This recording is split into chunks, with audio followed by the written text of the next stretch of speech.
মহান আল্লাহ পাক রব্বুল আলামিন বলেন, আল্লাযী খালাকাল মাউতা ওয়াল হায়াতা লিয়াবলুয়াকুম আইয়ুকুম আহসানু আমালা। আল্লাহ পাক রব্বুল আলামিন বলে, আমি আল্লাহ দুনিয়াতে জীবন সৃষ্টি করেছি, মৃত্যু সৃষ্টি করেছি। দুনিয়াতে মানুষকে পাঠাবো জীবন দিয়ে, দুনিয়া থেকে আবার তাকে মৃত্যুর মাধ্যমে নিয়ে নেওয়া হবে।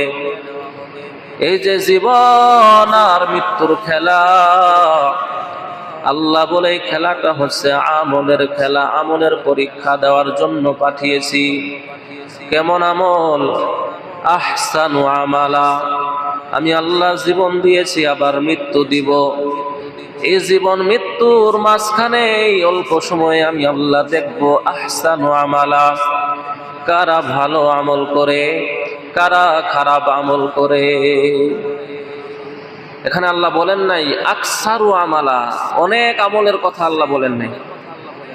আল্লাহ বলছেন আহসানু আমালা, অল্প আমল, তবে আমলটা বড় ভালো।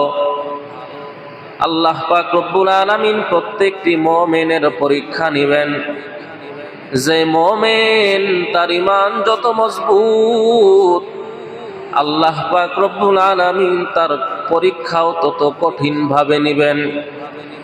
এজন্য আমরা ইতিহাস শুনেছি, নবীদের ঈমান বড় মজবুত, কিন্তু আল্লাহ পাক রব্বুল আলামিন প্রত্যেকটি নবীকেই পরীক্ষা করেছেন। এমন কঠিন পরীক্ষা, আপনাকে আমাকে যদি সেই পরীক্ষা দেওয়া হতো আমরা পাস করতে পারতাম না। আল্লাহ পাক রব্বুল আলামিন হযরত ইব্রাহিম আলাইহিস সালামকে কেমন পরীক্ষা করেছেন।